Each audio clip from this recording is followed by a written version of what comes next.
Olá, seguidores do LP Informativo. Hoje nós estamos em mais um bate-papo de gestão. O nosso convidado de hoje é o Igor Novaes. Ele é que é consultor da IN Consultoria, lá de Cajamar, São Paulo.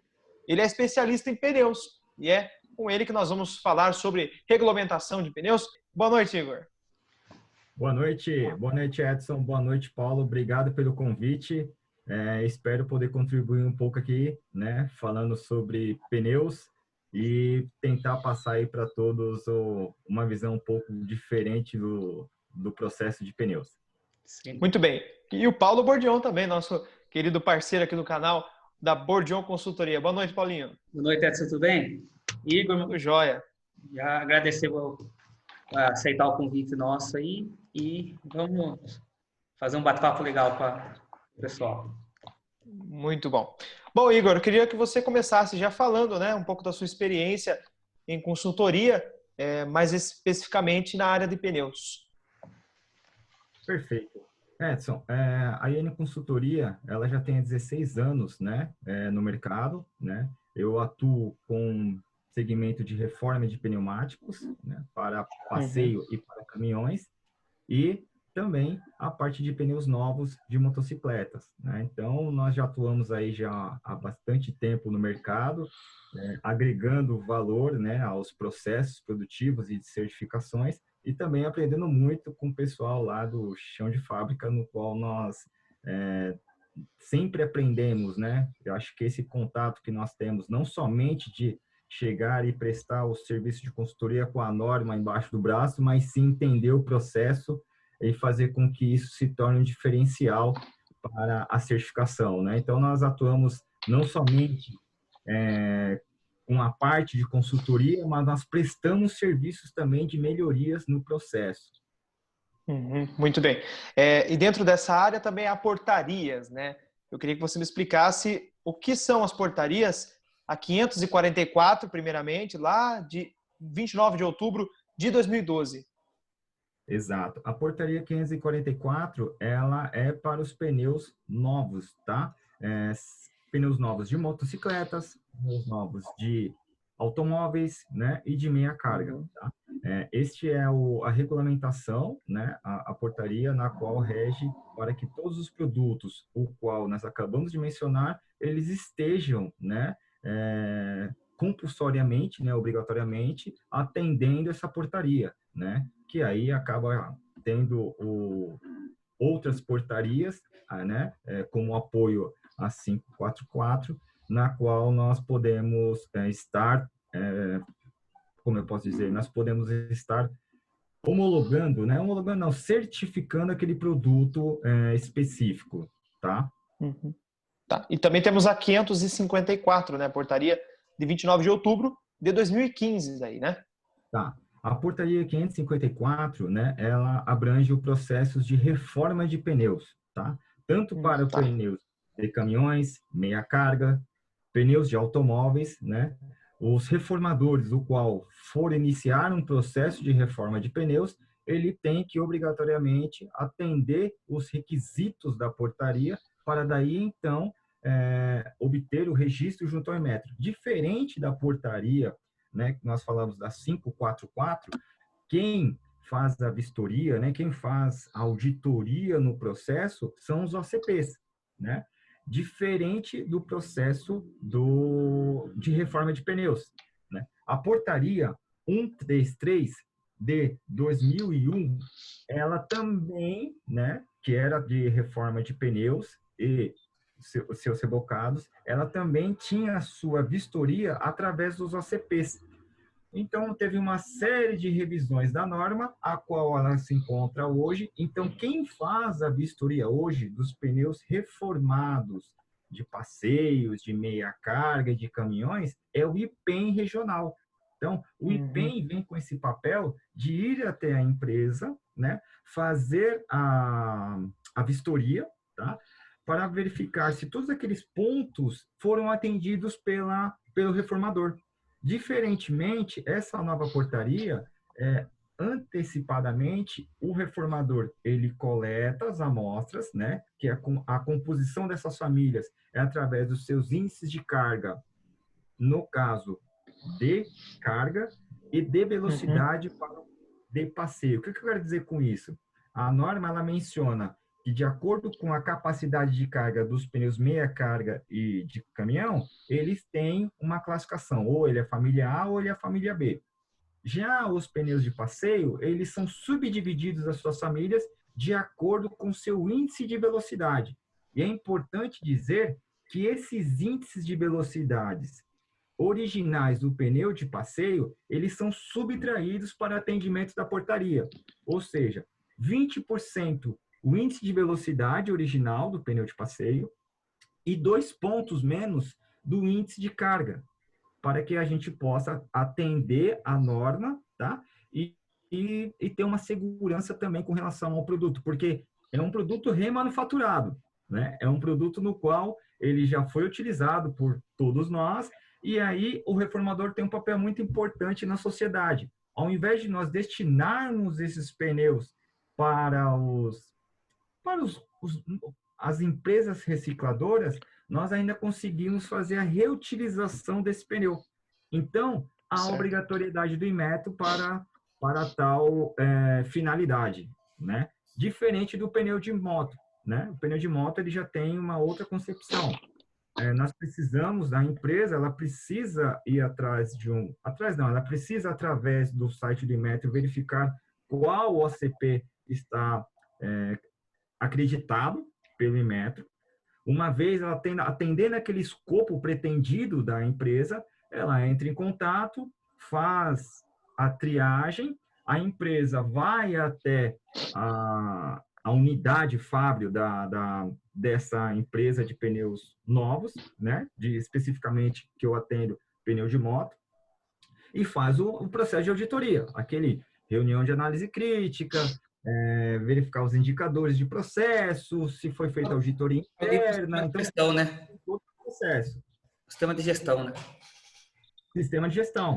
E é importante dizer um exemplo, se essa empresa ela já obtém a certificação ISO 9000 válida, ela tem menos requisitos a serem verificados no dia de auditoria, tá? Então ela cai numa tabela, né, na qual ela tem menos requisitos em virtude dela ter uma certificação válida ISO 9000. Algum organismo de certificação já fez a validação daqueles requisitos, dos outros requisitos, né?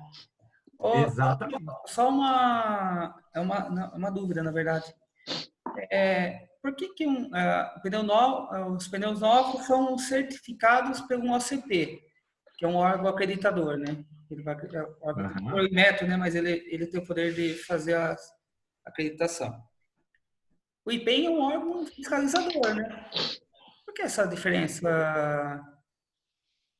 Então, como eu havia falado para vocês, a portaria 133 de 2001, ela teve a sua publicação com esse intuito, né, com essa finalidade dos OCPs irem até os reformadores e realizarem essas auditorias, né?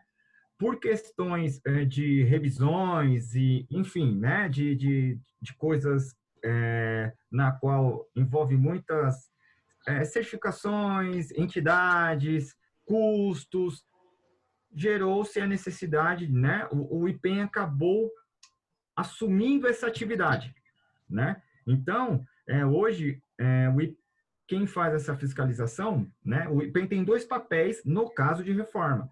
Ele fiscaliza, ele é um órgão fiscalizador, mas também ele tem um papel de fazer auditoria especificamente no processo no qual nós estamos falando de reforma de pneumáticos. Muito bem. E qual que é a importância do processo da reforma, né, de reforma para a sociedade hoje em dia? Tá, nós estamos falando assim, ó, de 2018, tá, de 2008 a 2017, só para a gente ter uma ideia, foram reformados 89 milhões de pneus reformados, de carga e meia carga. É muita coisa. Imagina isso sendo despejado, vamos dizer assim, na sociedade como todo. Né? Nós teríamos Sim. É um número muito grande. A gente está falando de um pneu. Exato. O pneu, ele agride o meio ambiente, para se deteriorar, demora anos, enfim. Tem uma série de vertentes aí para a gente poder, né, que é a responsabilidade ambiental. E no caso de pneus de automóveis, foram mais de 48 milhões de pneus que foram reformados. Ou seja, imagina, se nós pegarmos o custo-benefício de um pneu novo para um pneu reformado, a gente está falando aí de mais de 40% entre um custo de um pneu novo e um custo de um pneu reformado. Obviamente, né, o consumidor, quando vai até em busca desse produto, né, pelo preço, nós temos que consultar diretamente no site do Inmetro. Lá no site do Inmetro, você faz uma consulta na qual você vai ter não só pneus, mas vários outros produtos, saber se aquele registro está válido, se ele não está suspenso. Então, isso é muito importante para a sociedade saber o que eles estão comprando, né? Isso traz credibilidade. Eu costumo dizer o seguinte, um exemplo, poxa, não vou falar de marca, mas eu tenho refrigerante A, eu tenho refrigerante B. Tá, o refrigerante A é R$ 2 mais caro, mas ele tem várias outras, o sabor, então tem muita embalagem, então tem muita coisa envolvida no produto. Então, quando o usuário vai até um produto que não deu certo, ele chega e fala, aquele refrigerante A, ele não me satisfez. Diferente do processo de reforma, que é da mesma maneira.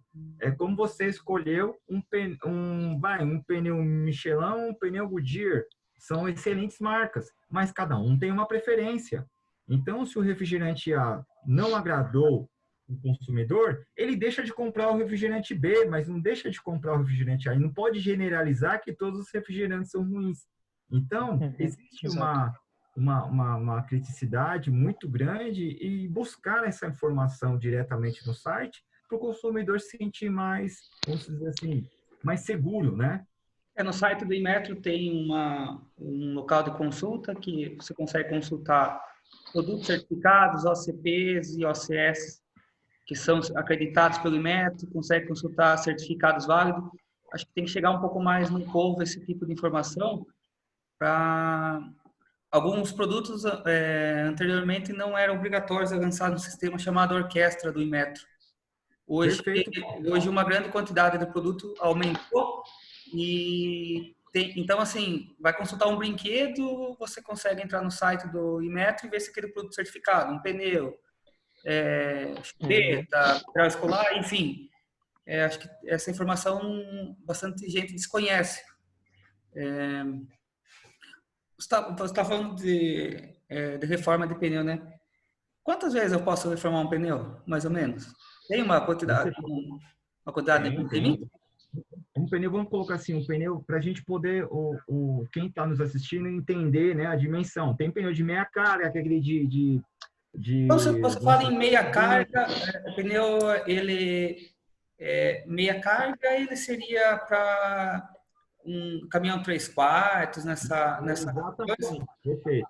Exatamente. Então, um pneu, nós temos que pensar também nas duas vertentes, né? O pneu, ele só vai atingir até 3 reformas, tá? Isso já é comprovado, tá bem? Se o usuário fizer o balanceamento correto, se ele fizer a cambagem correta, se ele fizer o rodízio de forma correta, então isso tudo influencia na quantidade de reformas que vai ter aquele pneu. Um exemplo, se ele é um pneu na qual ele trabalha num pavimento acidentado, uma lixeira, sabe? Esses caminhões que vão levar entulhos. Então, você pode perceber que o piso no qual ele está circulando, ele tem muitos detritos. Aqueles detritos, eles vão fazer o quê? Eles vão, pensa assim, que eles vão fazer pequenos cortes no pneu. E isso, em excesso, com certeza você não vai ter, de repente, uma primeira reforma, dependendo do dano que for ocasionado no pneu. Chega que você não consegue fazer reforma nenhuma. Até. Não. O pneu, ele passa por um processo de inspeção inicial, que nós chamamos. Ou seja, ele tem toda uma criticidade estabelecida na portaria, na qual ele fala do DOT, na qual ele fala das condições das informações do pneu, se o pneu ele tem o Inmetro, né? Então ele tem uma série de informações iniciais para saber se aquele pneu ele vai passar ou não. E tem outros processos que eles são, vamos dizer assim, ele tem um autocontrole para saber se ele não atingiu, ele não atendeu aquele requisito específico daquele processo, esse pneu ele é imediatamente descartado. Porque imagina, o empresário não vai colocar uma matéria-prima, né, na qual, depois de um processo de vulcanização, um exemplo, ele vai deslocar o pneu. Então, ele colocou matéria-prima, ele tem mão de obra, vai ficar mais caro o prejuízo dele. Então, ele consegue, dentro desses processos, entender se o pneu ele pode ir ou não. O processo inicial, dois processos fundamentais no processo de reforma. É o exame, né, inicial desse pneu, tá?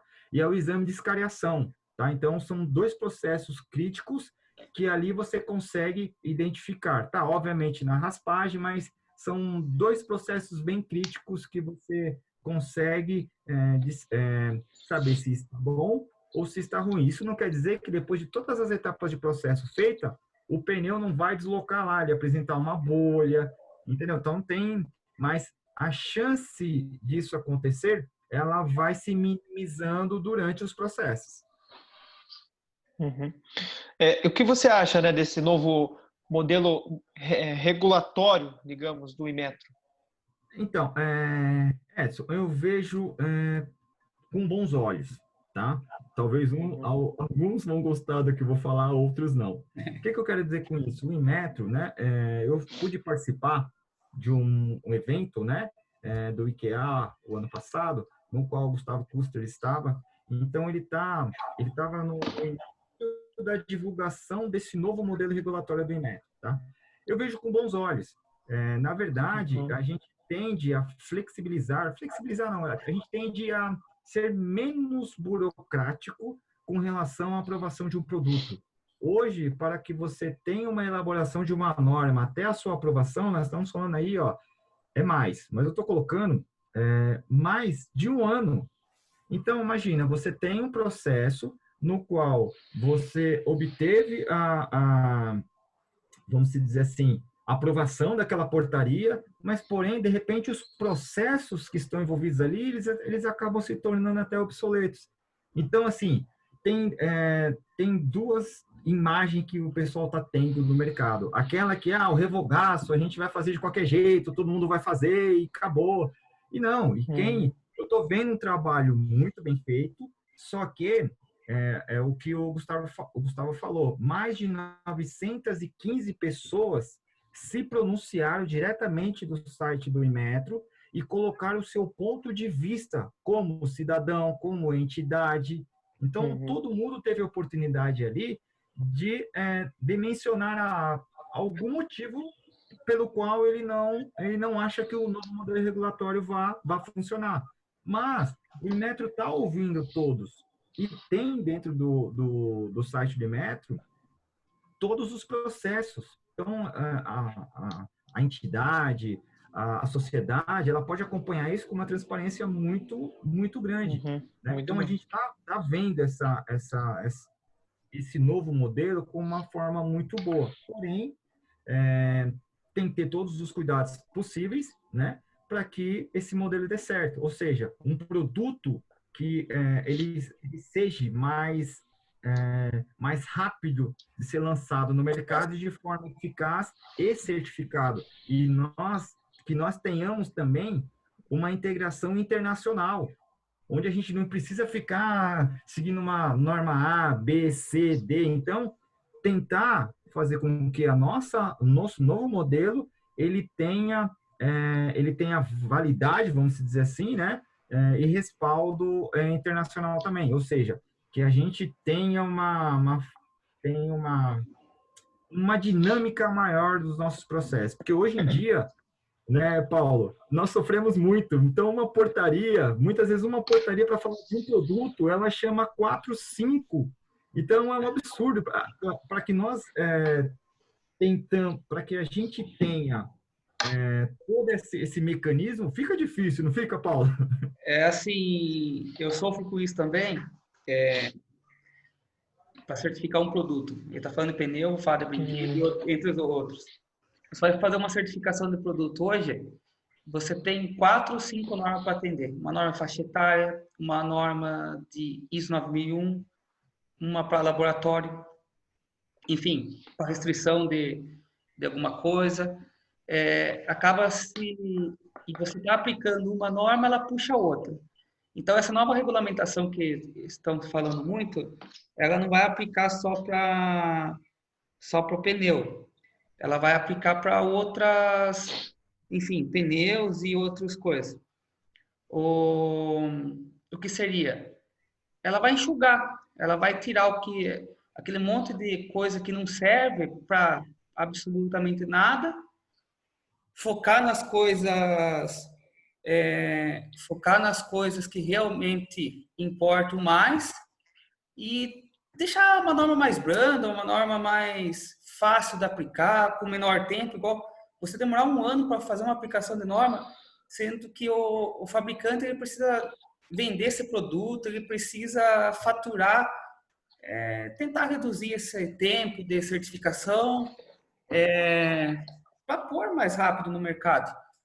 Então, assim, a nova regulamentação eu vejo, eu não, na parte do pneu eu conheço pouco, mas algumas eu conheço a nova regulamentação que estão se falando, algumas estão em consulta pública, e eu também vejo com bons olhos, muito bons olhos, a maioria.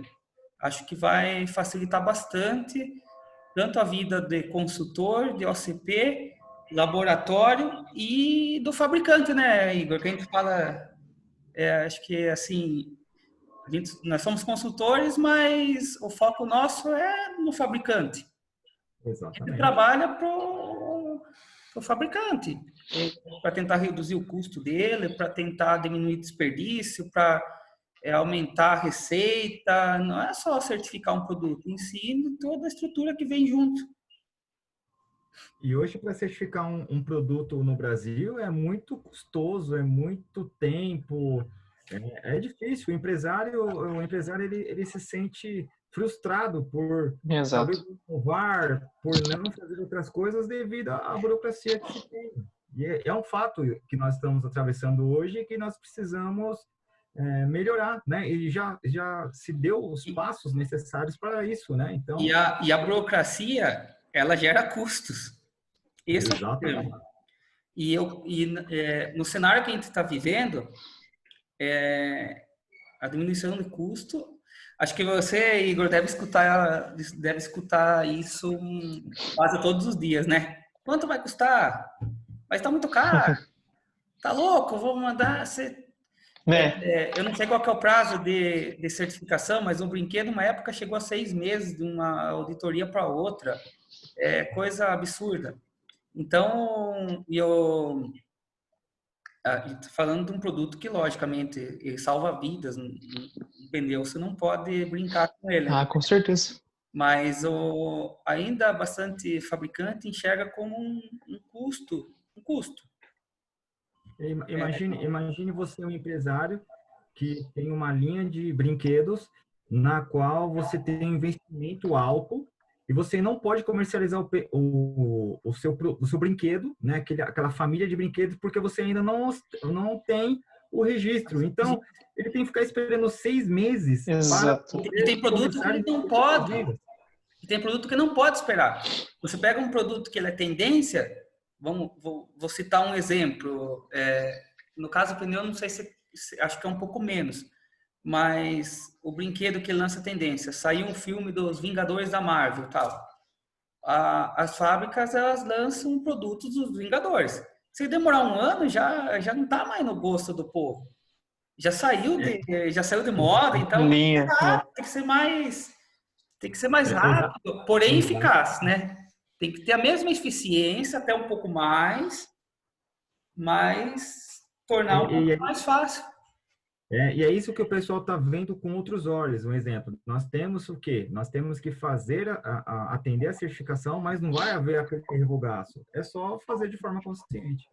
Igor, agradeço a sua participação conosco aqui. Nosso tempo, infelizmente, é curto. Provavelmente a gente possa bater mais um bate-papo daqui para frente. Mas foi muito boas as informações que você nos passou aqui hoje. Aprendizado, né, Paulo?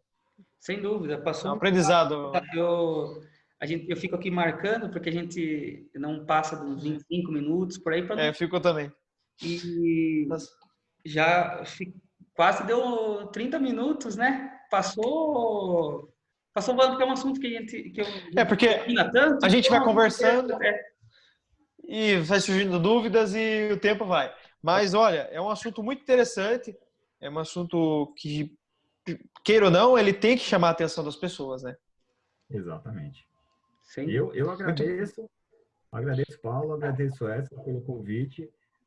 Foi uma satisfação enorme participar e contem comigo, né? Vamos abordar outros assuntos aí, porque falar do que a gente mais gosta de fazer, a gente tem muitas coisas para falar. Muito bem. Eu que agradeço a participação, ao convite, né, de você ter aceito.